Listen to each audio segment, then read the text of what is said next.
Hi everyone, welcome to Vishwa vlogs. ఈరోజు ఈ chicken Frankie ఈజీగా, సింపుల్గా, టేస్టీగా ఎలా చేసుకోవాలో చూసేద్దాం రండి. ఇప్పుడు చికెన్ ఎలా ప్రిపేర్ చేయాలో చూసేద్దాము. ముందుగా స్టవ్ మీదకి ఒక కడాయి తీసుకొని అందులో 1 టేబుల్ స్పూన్ ఆయిల్, 2 పచ్చిమిరపకాయలు మరియు ఒక పెద్ద ఉల్లిగడ్డ కట్ చేసుకొని వేసేసుకోవాలి. ఇదంతా బాగా వేగనివ్వాలి. ఆనియన్ ట్రాన్స్లూసెంట్ అవ్వాలి. ఉల్లిగడ్డ వేగిన తర్వాత చిటికెడు పసుపు మరియు కొద్దిగంత అల్లం వెల్లుల్లి పేస్ట్ కూడా యాడ్ చేసేసుకోవాలి. తర్వాత దీన్నంతా బాగా కలుపుకొని అల్లం వెల్లుల్లి పచ్చివాసన పోయేంత వరకు కలుపుకోవాలి.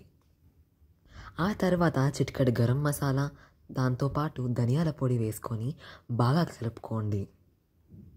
ఆ తర్వాత ముందే కడిగి పెట్టుకున్న బోన్లెస్ చికెన్ చిన్న పీసెస్గా కట్ చేసుకొని ఇందులోకి వేసేసుకోవాలి.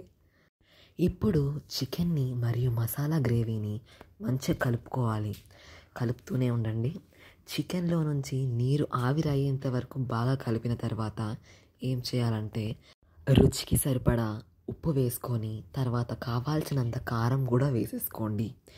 ఇందులోకి కొద్దిగా పెరుగు కూడా వేసుకోండి. ఆ తర్వాత నీరు పోసి బాగా మూత పెట్టి ఉడకపెట్టుకోండి. ఫ్రాంకీ కోసం అయితే కర్రీ డ్రైగా ఉండాలి కాబట్టి ఇలా అయిపోవాలన్నమాట. తర్వాత కొద్దిగా నిమ్మరసం వేస్తే కర్రీ రెడీ. ఇప్పుడు రోటీ కోసం మీకు కావాల్సినంత గోధుమ పిండి లేదా మైదా లేదా మల్టీగ్రెయిన్ ఫ్లోర్ తీసేసుకొని అందులోకి తగినంత ఉప్పు, నీరు వేసి బాగా కలుపుకోండి. తర్వాత చిన్నగా ముద్ద తీసుకొని రొట్టెలాగా దాల్చుకోండి. తర్వాత మన క్యూట్ రొట్టెలు రెడీ అయిపోతాయి. పెనం మీద వేసి కాల్చేసి పక్కకు తీసుకోండి. ఇప్పుడు ఏం చేయాలంటే ప్లేట్లో తీసుకొని అందులోకి మయోనీస్ వేసుకోండి. దాన్ని బాగా స్ప్రెడ్ చేసేసుకోండి. రోటీ అంతా ఈవెన్గా స్ప్రెడ్ చేయండి. దాంతో దాని టేస్ట్ అంతా ఎన్హాన్స్ అవుతుంది. మయోనీస్ స్ప్రెడ్ చేసిన తర్వాత మీకు కావాల్సినంత చికెన్ కర్రీని తీసుకోండి. నేను పెట్టినట్టుగానే పెట్టండి, ఎందుకంటే మనం రోల్ చేసేటప్పుడు బాగా ఉపయోగపడుతుంది. ఆ టెక్నిక్ తెలుసుకోవాలి కాబట్టి. చికెన్ని సరిపడా యాడ్ చేసిన తర్వాత దాని మీద కొద్దిగా ఆనియన్ వేసుకోండి. రా ఆనియన్ టేస్ట్ చాలా బాగుంటుంది.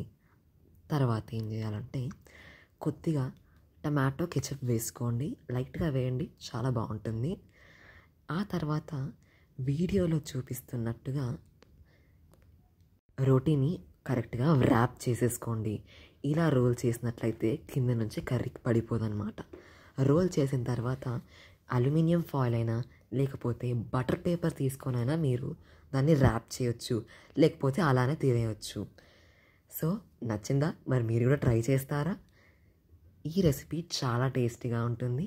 కొంచెం టైం తీసుకున్నా కూడా టేస్ట్ మాత్రం సూపర్ ఉంటుంది. అంతే, మన చికెన్ ఫ్రాంకీ రెడీ అయిపోయింది. అసలు చూస్తుంటేనే ఎంత నోరూరుతుందో. ఇలాంటి టేస్టీ ఫ్రాంకీ మీరు కూడా ట్రై చేయండి. మీ రివ్యూని కామెంట్ సెక్షన్లో షేర్ చేయండి మాకు. చాలా అంటే చాలా టేస్టీగా ఉంటాయి. చూసారు కదా, చికెన్ ఫ్రాంకీని మనము ఇంట్లోనే ఈజీగా చేసేసుకోవచ్చు అన్నమాట. సైజు షేప్ మ్యాటర్ కాదమ్మా, టేస్ట్ మ్యాటర్ కదా. అలా ఓ సరదా సాయంత్రం మరియు ఈ చికెన్ ఫ్రాంకీ, అబ్బా ఆ కాంబోనే వేరే లెవెల్. మరి ఇంత మంచి రెసిపీ నేను మీ ముందు పెట్టాను కదా, లైక్, షేర్, సబ్స్క్రైబ్ చేసేసుకోవచ్చు కదా. మళ్ళీ కలుద్దాం. బాయ్.